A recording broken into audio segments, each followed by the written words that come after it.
Pero tilapia. paano pag hindi prito kung steamed? Yun lang, magiging amoy isda nga lang tayo. Pero syempre, amoy na rin ang pagpasok ng bagong taon sa La Loma, Quezon City kanina, ang itinuturing na lechon capital ng Metro Manila. Para sa maraming pamilyang Pinoy, ang handang lechon ay sumisimbolo sa masaganang bagong taon. Uy, naglalaro sa 14,500 pesos hanggang 30,000 pesos Mahal ang na presyo pala. ng isang buong lechon ngayon. Depende pa yan sa laki. Pero pwede naman bumili ng patingi-tingi po. Nasa 1,800 piso ang kada kilo ng laman, habang nasa 2,000 piso naman ang lechon belly. Bukod sa pangmalakasan ng isang buong lechon, saya syempre ang hatid ng pagsasalo-salo ng buong pamilya sa pagkain nito. Ayun, Alam mo na, lechon. Tito lechon lang. Masaya Pero- na kami. May 1 kilo lang, 1.8. Isang kurot Umaabot. lang. Oo. Nung mga dati nagko-cover pa ako noon, a few years back, ngayon 1.8 na. Oh, pero kung hindi Depende naman naman. afford ang lechon, marami po tayong pwedeng kainin. di ba? Oo naman, of course. Mga prutas para sa mga nagda-diet. Si ate, sabi niya, oo nga. Yung isda. Yung Eh, isda. isda. Isda ay, na malaki ang healthy. bibig, ganun. At saka mga prutas. Yung mga binuo nating mga prosperity bowl, di ba? Na may Oo. mga Iluto na. kiyat-kiyat or ano. Kainin na rin natin, So di ba? Para maswerte. Yung di ba? bigas. Kasi may bigas din doon. Sinabi nila na yung pag bigas. ano, Oo, or pwede palay. iluto. hindi, Oo. dapat may bigas ka talaga doon. Oh, yun. Tapos meron ka ding mga 12 eggs. Sabi Iba pa nila. yung palay. Ayan na Uy, naman iba yung pa. 12, oo 14. nga. Uy, And 53 speaking of, seconds naku, na lang. Oh my gosh. 1 minute. Less than 1 minute po, Less mga than 1 kapamilya. minute na lang, mga kapamilya. Ayan, talon-talon na yung Tatalo mga na ako. bata. Mag-warm mga up sa na, warm up, bahay, warm up team na ako, guys. bahay, at Eto kahit na. hindi bata. Kahit hindi bata, pwede pa naman tumalon, diba? Oo. Oo naman, pwede pang tumalon. Okay, Kaya tayo ko yun. yan. Naniniwala Bata-bata. tayo na kaya pa nating May tumakbo. nag-warm up na dito, naka-ready na sila guys. At Oh, sana diba? kasi taas ang Stretching. talon natin ang magiging pag-akyat ng buhay natin for 2026. Ayun, at Mag-goodbye na tayo sa 2025, everyone. And let's look Nalampasan po forward natin yan. to a better 2026. Claiming mas it. masaya, mas Payapa, payapa. prosperous. Puno yes. ng love, Joy and hope. Hoy! 9, 8, 7, 6, 5, 4, 3, 2, 1. Happy New Year! Happy New Year, kapamilya! Kapamilya, ang fireworks display sa iba't ibang mga lugar ngayon sa Metro Manila. Happy New Year po sa ating lahat, mga kapamilya. Happy New Year! At syempre sa ating mga pamilyang narito, Ayan. Happy New Year! Na mga nandito at maya-maya lamang po ay mag-medianoche na. At sino kaya yung pinanganak, ano? Baka mamaya. Naku! Yung pinanganak, Oo. congratulations! Yes! Oo nga, baka may New Year Happy baby New na. Year po sa inyo lahat, mga kapamilya. Ayan Happy New po, ang ating Year. mga Ayan, kuyas ang and ating mga ates. technical. Oo. Love, joy, and Oo. hope. Ayan, Love, ayan, ayan, sa inyo. joy, Hope. Sa love, joy, hope. Yun. Diba? Sabi ni Coco Martin, mabilis pa daw. Love, joy, hope. hope. Ganon. Love, joy, hope. Ayun, Hello! kapamilya. Ayan, Oo, tayo mga magpasalamat samahan po na namin. para sa ating, di ba, sa ating pagsama-sama po ngayong 2025.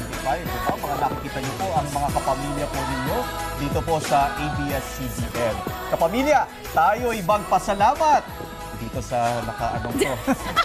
May ano, Akala ko graphics lang yung confetti, may nakain ka pala. magpasalamat tayo para sa nagdaang taon. Sama-sama po nating harapin ang panibagong taong puno ng pag-asa at lakas. Maraming salamat po sa inyo pong pagsubaybay sa amin para ipagdiwang ang pagpasok ng 2026. Hanggang sa muli, mga kapamilya, muli po, Happy New Year! Happy 2026 New na! Year! 2026 na! Oo, nasa nan lang kami.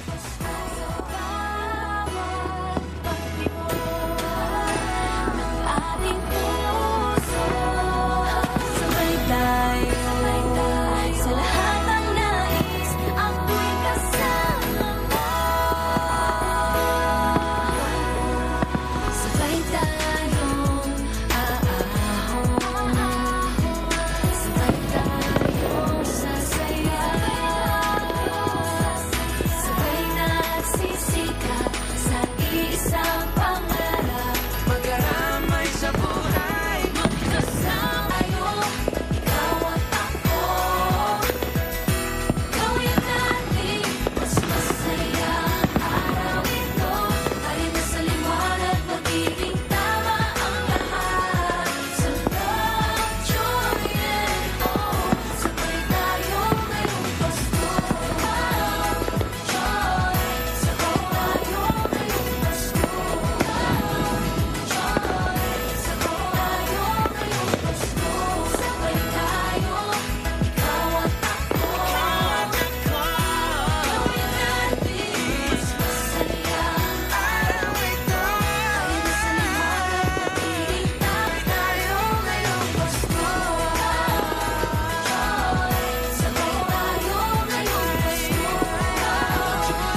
The Healing Eucharist is brought to you by Philippine Daily Inquirer, Pagoda Philippines.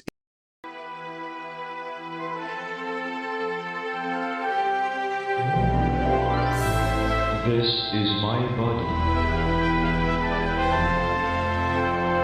This is the cup of my blood.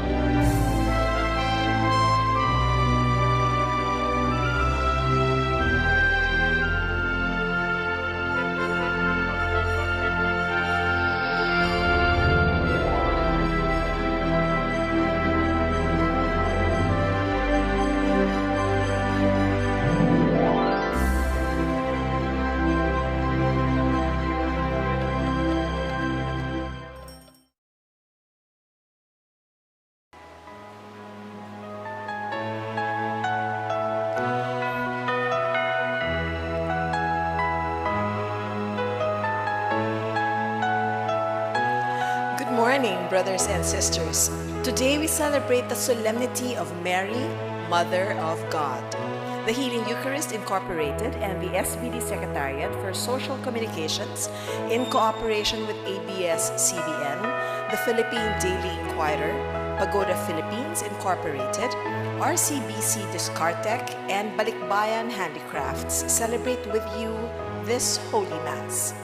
Our Mass presider is Reverend Father Glenn Paul Gomez, SVD. We now begin our celebration.